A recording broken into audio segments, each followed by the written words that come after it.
Candidates for 2 open seats on the Tucson City Council square off, and progress on a memorial of the city's mass shooting. We are going to fundraise until January 8th of 2018, this coming January, and we're going to have a ribbon cutting on that day. This is Metro Week.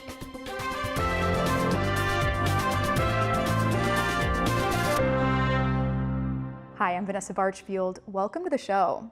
This week, we're taking a deep dive into the 2 contested seats on the Tucson City Council and some big announcements from Tucson's January 8th Memorial Foundation. All that after a look at the week's top stories from the Arizona Public Media Newsroom. City officials and residents in Bisbee are responding to a state senator's request that the Arizona Attorney General review Bisbee's ban on disposable plastic shopping bags. Bisbee City Attorney Britt Hansen filed an official response from the city to allegations that the Bisbee 4-year-old ban on single-use plastic bags violates state law. He says the community's response to the ban has been supportive, including a petition from 42 local merchants supporting the plastic bag ban. State Senator Warren Peterson of Gilbert filed a challenge to the law at the end of September, starting a 30-day deadline for the Attorney General to respond. Tucson police are reporting that they have confiscated pills recently that appear to be oxycodone but actually contain other substances.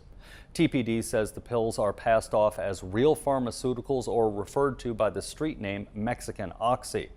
In reality, the pills are chemicals pressed together by drug cartels to appear as if they are the opioid painkiller. And while they usually contain oxycodone, they are also laced with other drugs like methamphetamine, cocaine, or another powerful opioid, fentanyl. Officials say that the department's main concern is that addicts may get a lethal dose of fentanyl while they think they're taking something else. For more on all of the week's stories, visit our website. Tucson City Council is made up of 6 members who serve 4-year terms. Half the council is up for election this year, and the others will be on the 2019 ballot.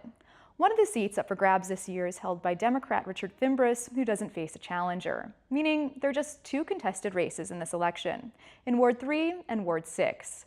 First up, a look at Ward 3. Democrat Karen Ulick has served as city council member for Ward 3 since 2005. She decided not to run for re-election this year.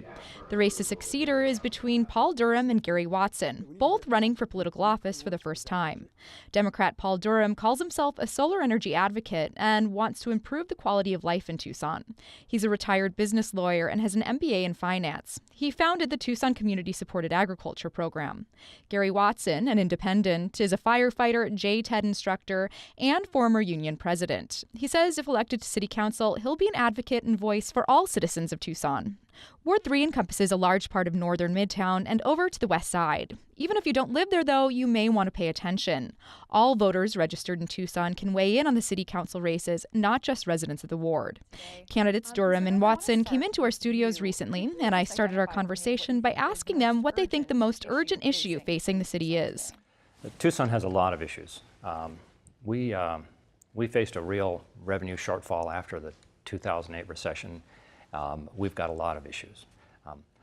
I believe that one of the things that I will emphasize is solar energy and sustainability. We need to make Tucson a leader in sustainability in the Southwest.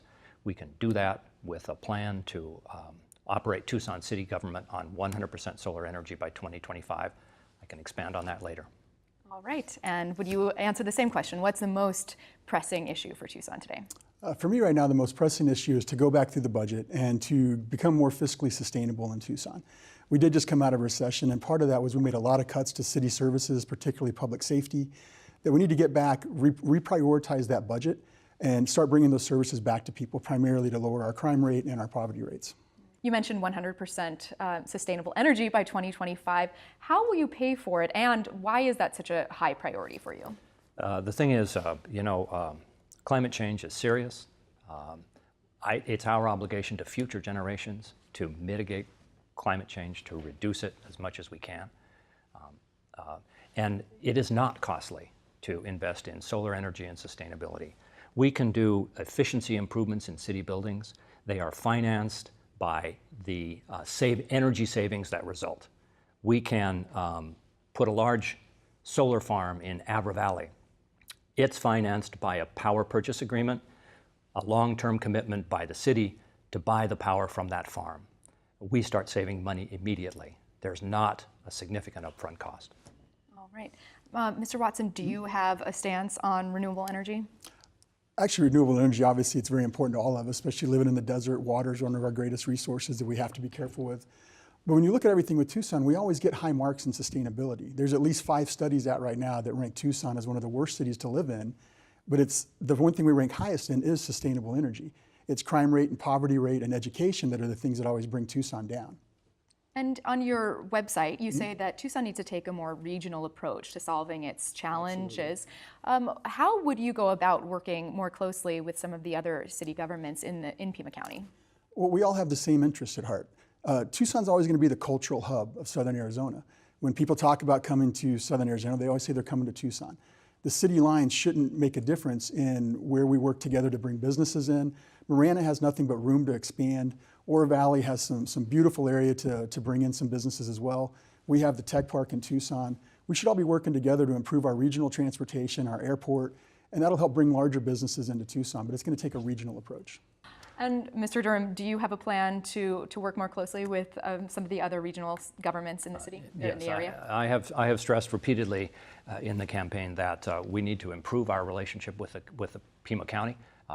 There are many ways in which we can work cooperatively with Pima County, with other jurisdictions. The RTA is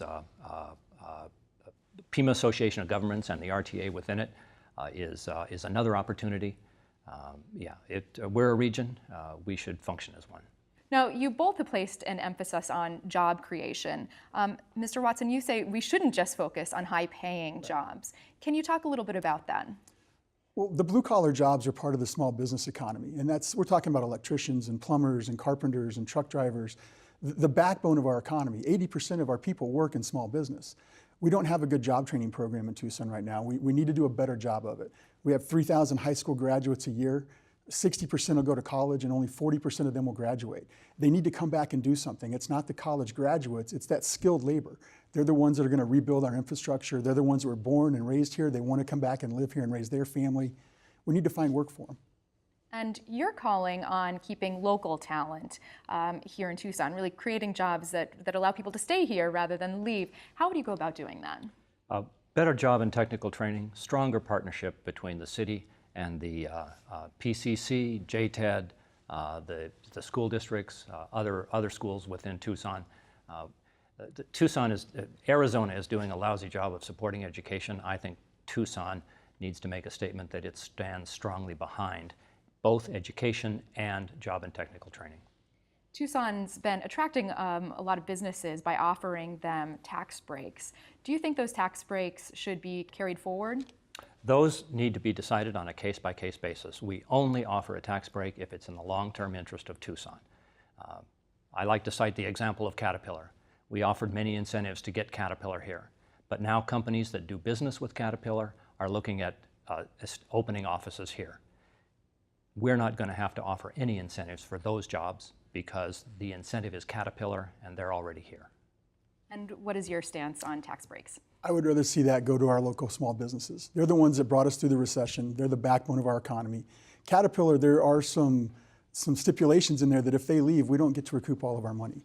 But our small businesses are going to be here. They're not going to take that tax break and that tax dollar and move it to another state or move it back to a corporate headquarters. So I'd rather focus on our local small businesses we have now. You used to be a registered Republican, and now you're an independent. Why did you make that leap? I like to think for myself, would be the simplest way to say it. We actually met with the Republican Party before we decided to run, and they're the ones that even made the decision and said, you're not a Republican, we can't support you.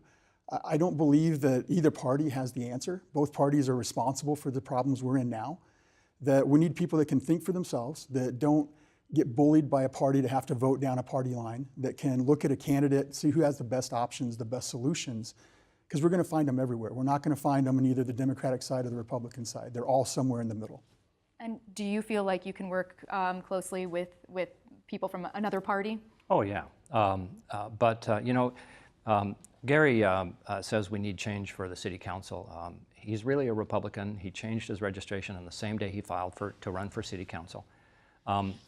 We've got a Republican state legislature, Republican governor, Republican Congress, and Republican president.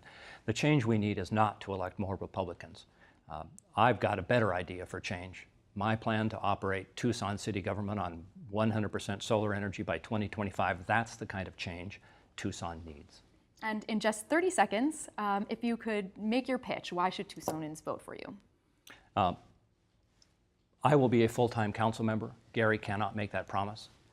My goal is to make the Ward 3 office #1 in constituent service in the city, and I will also work on strengthening sense of community in neighborhoods, strengthening our local economy, and making Tucson a leader in solar energy and sustainability.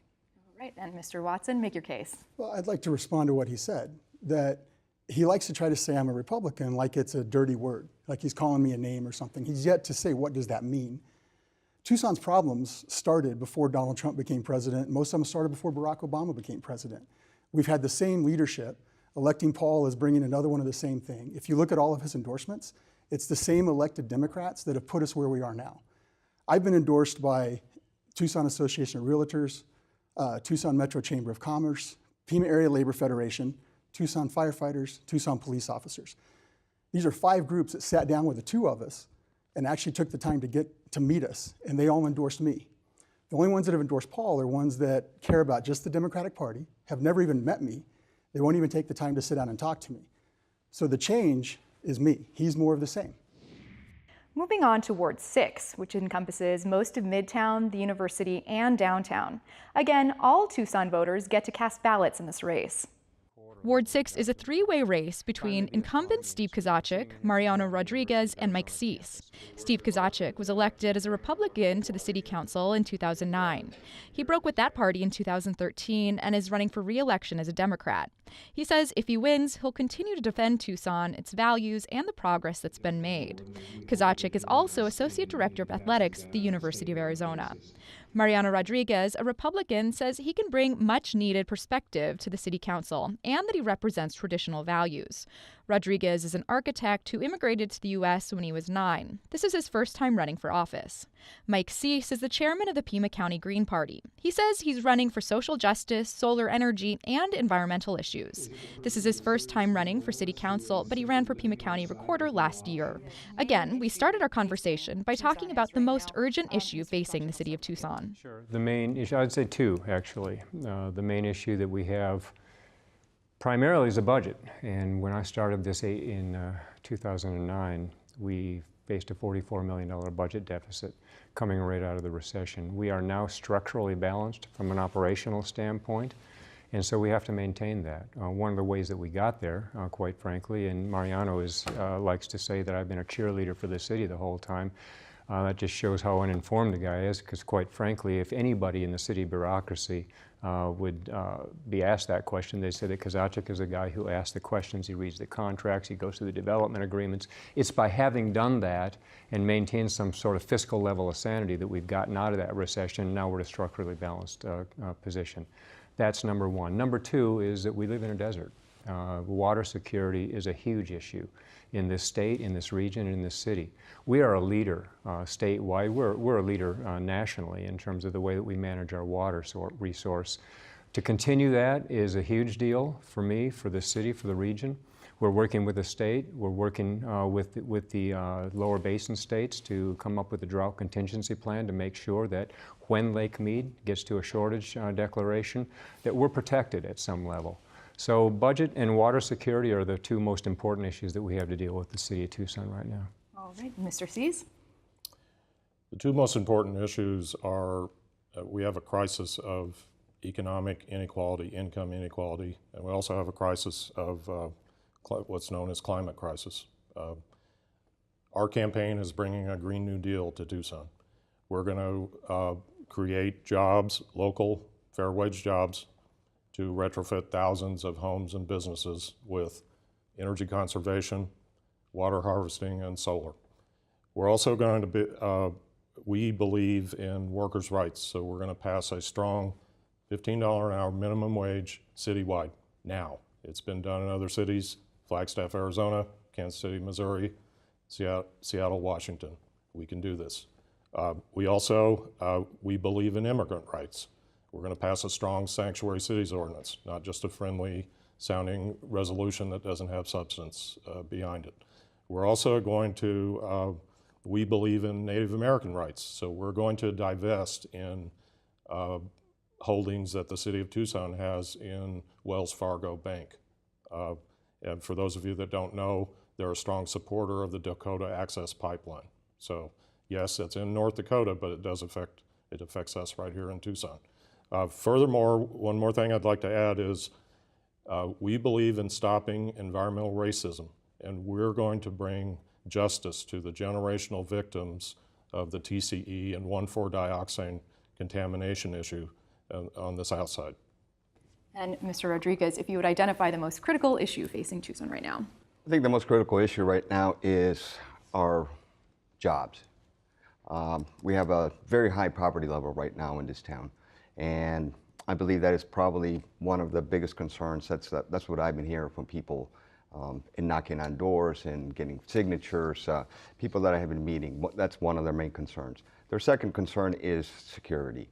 They feel that with the rising crime in our city, we really need to speed up the process to actually get the police that we really need in here to actually make the city more secure. Mr. Cease, you mentioned, of course, your Green New Deal. Can you tell me more about it? How would you go about paying for that, and how do you see it really sort of fundamentally changing Tucson? That's a good question. I'm pleased you asked that. So there's a number of different components to that. A starting point is to reprioritize our budget, and budgets are moral documents. For those of you that don't know, I served on the Citizens Budget Advisory Committee many years ago. Budgets tend to put people to sleep, eyes glaze over, that sort of thing. But they're really important documents because they're moral documents, and they set what our values are, what our priorities are as a community. So one of the things we're going to do is we're going to reallocate funding that's subsidies to bringing in outside firms. We're going to change the narrative. We're going to subsidize local businesses, local first, and to do these retrofit projects. That's a start. That's not the entirety of it. The other piece that will be a startup for this Green New Deal program is we're going to change zoning ordinances, and we're going to change procurement. So zoning, we're going to require criteria standards of water conservation, energy conservation, solar on all new construction. We're also going to, procurement's another kind of boring issue that's really important. The city does millions of dollars of business with outside firms. We're going to require that they meet these standards of the same thing: energy conservation, solar, water harvesting. And Mr. Rodriguez, you are calling on the city to attract more high-paying jobs to Tucson. How would you go about doing that? Actually, I think it's more of a quality job that I'm calling on the city to do. One thing I think we need to realize is, or do some kind of a city study on what kind of people we actually have here and what our workforce is. Once we determine what our overall workforce is for the town, I think we can concentrate more on attracting that kind of an industry or a job base to this town to actually put people back to work. It's kind of worked, one of the big differences in the cities that make the top list is the amount of jobs and their workforce. Currently, if you look at statistics, you got Pittsburgh, you got Kansas City, Missouri, and Indianapolis, and their economic growth and home values are pretty similar to us. However, I believe it's Indianapolis that has minimum 80,000 jobs available at this time. So they have the jobs, and they also have a workforce to actually fill them. So if we really narrow down to see what this city has as far as education and what our strong workforce is, we can actually go out and try to attract that specific industry into this town. Let me help you with that, because we know who lives here. It's not a mystery to us. We went through the census. We got the demographic data. We know what the workforce is. City of Tucson puts the biggest chunk of money that we put into funding outside agencies goes into workforce development, both youth, mid-level people, and seniors. And so that's where we focus our dollars for civic dollars that we're funding to outside agencies. If you want to talk about workforce development and job growth, we can talk about the film industry, we can talk about the Sonoran Corridor, and we can talk about protecting and preserving the astronomy industry, which is a huge economic driver for this region. Film industry, first of all. I've been working with Visit Tucson, with the county, and with the state. Now we have a film office to revitalize that industry here in the city and in the region. We are right now flyover country for the film producers because we don't have a state incentive. But by working with the county and by working with Visit Tucson and the film office and by working with the state film office, we're attracting episodics, we're attracting the kinds of jobs that come in here, and it's clean industry. We have location to sell. You can wind up here in the downtown core and shoot an urban environment. 30 minutes later, you're out in the Sonoran Desert, shoot that environment. Another 30 minutes, you're up on top of Mount Lemmon shooting in an evergreen area without having to bring in all new crew and casting. So that's a huge issue. The Sonoran Corridor is a connection between I-10 and I-19. It's near the airport. It's near the Port of Tucson, which is a rail hub. It's near the interstate, which will attract the international commerce. That is a huge investment that we have. That area is the only area in the state, literally, that's pre-positioned to bring in logistics and manufacturing and the high-paying jobs that we need in this community in order to bring ourselves up out of the economic doldrums that we've been in. I'm a huge supporter of downtown. It's in the core of Ward 6. The jobs that we're creating down there are largely service sector jobs. They're great. I'm glad that we're doing it. Every major city in this country has a vital and vibrant downtown core, but those aren't the quality kinds of jobs that we need in order to bring ourselves up out of the recession. It's that Sonoran Corridor level of jobs that we're talking about. Finally, the astronomy industry. We're sitting in here on the University of Arizona campus. We've got OSIRIS-REx, we've got the mirror casting lab, we've got Flandreau, we've got all the pieces in place. If we could get the state of Arizona to quit defunding higher education, and we continue to see this brain drain, largely in some of the key engineering areas like that, it would be a huge help for us. So Mariano, we know who lives here. We don't need to do another demographic study. What we need to do is we need to work with our community partners, our regional partners, and the state to continue to attract the kinds of jobs that are going to continue to escalate the economy here locally. The Tucson City Council recently rescinded an ordinance that called for the destruction of seized guns. You voted against it, even though a vote against it or retaining that ordinance might have cost the city millions of dollars. Why did you vote against it? Because we had counted the votes at the table. We had 4 votes in favor of it, and the 3 of us who voted against it wanted to send a message to the state legislature that we're just not capitulating to your loud voices. But the whole notion of the gun destruction and that fight that we took up to the state Supreme Court is all about home rule. It's all about local decision making. It's all about make sure that the people who are making the decisions are the ones who are closest to their constituents. There's no reason that somebody in Mesa or Scottsdale or Peoria ought to give a whit about what we do with a gun that somebody turns into us, their own personal property, for the sole purpose of having it taken out of circulation. So that we are big on home rule here. We are big on fighting for local decision making, and the policy that we had in place, unfortunately, the state is run by a governor, by a state legislature, by an attorney general, and now by a packed state Supreme Court that's ideologically of one mindset. And so we got rolled by them, but we're going to come back and fight them again on it because that's home rule is a fundamentally important issue. And in 30 seconds, why should Tucson voters re-elect you? We're on a good path. We've got a good story to tell. We're pulling out of the recession. We're done with that. We got structurally balanced budget right now. We've got a good story to tell in this community, and we got a great community full of great community partners. 8 years ago, we were fighting with the county. We were fighting with Rio Nuevo. Now we're working in a partnership with them. So this is a good story. The kind of tired old negative cliches that we keep hearing from guys like Mariano, nobody buys that anymore. It does not reflect the hard work that we've put into getting us to this point. Mr. Stees. Our campaign is here to change the status quo. We are going to bring a fair and just economy that works for everyone. A fair and just economy that works for Main Street and not just for Wall Street. Okay, and Mr. Rodriguez, why do you deserve Tucsonans' votes in 30 seconds? You know, I have to make a living in this town, and unlike Steve, I mean, if everything is fine and dandy, then why does Tucson keep on making the list that we keep on doing? Our poverty level is very high. We just recently became the least least city to live in, or the worst city to live in Arizona.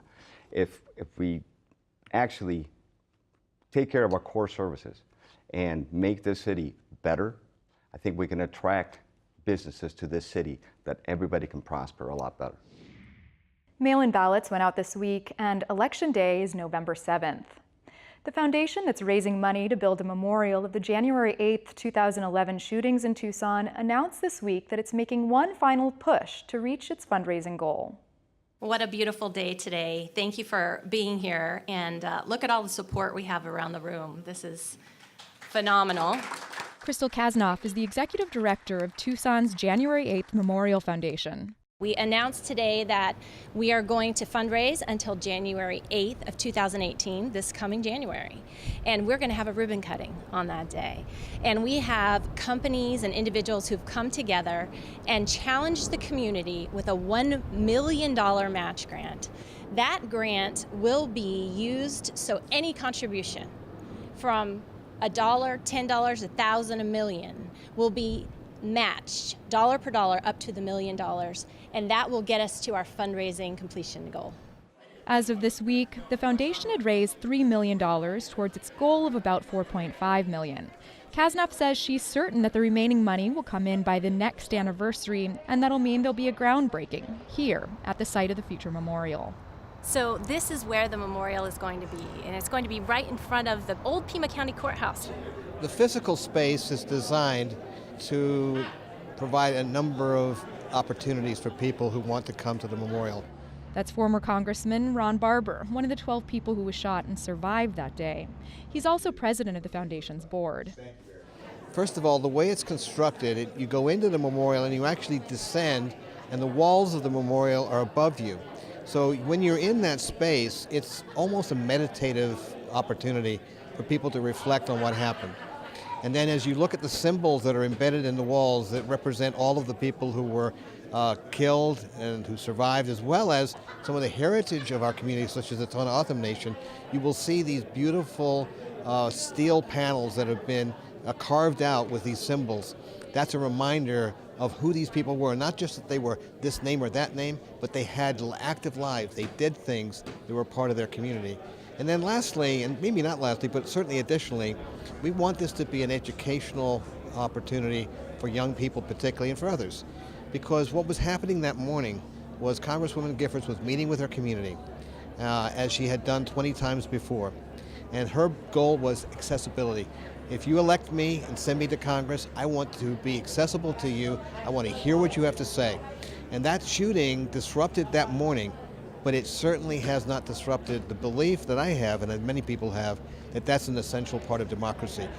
The memorial is dedicated to the survivors, to those who were murdered that day, to their families and the families of everyone who was affected by that terrible shooting, to the first responders, to the ordinary citizens who came to our aid. I know in my case, a woman, I'm absolutely convinced, saved my life by suppressing the bleeding in my leg. She was in the supermarket shopping. You came running out to help. And then the doctors, they saved lives, as did the people on the ground that morning when we were all being hit. The memorial is also dedicated to other cities where mass shootings have happened, including Las Vegas just last week. The emotional experience or the emotional impact is very profound. And that's what I think about when I think about the people in Las Vegas. They're going through a lot right now, including the larger community of Las Vegas, because it's affected our larger community as well. This community's mental health was damaged by what happened that morning. And part of our healing was the memorials that sprung up spontaneously, and part of our ongoing healing is the memorial that we're raising funds for today. We will have millions of visitors per year that visit us. And this is a chance for them to see our community, to see how we are resilient, how we've come together. You know, tragedies aren't always that way, and sometimes they can create some divisiveness in a community. And in this community, that didn't happen. in this community, regardless of race, regardless of political belief, regardless of differences of opinion, people still come together and support one another. And I think we can be so proud of that. And this memorial will be showcase what that specialness that we have here in Tucson is all about. That's our show. Next week, we'll look at the propositions on November's ballot. Thanks so much for watching.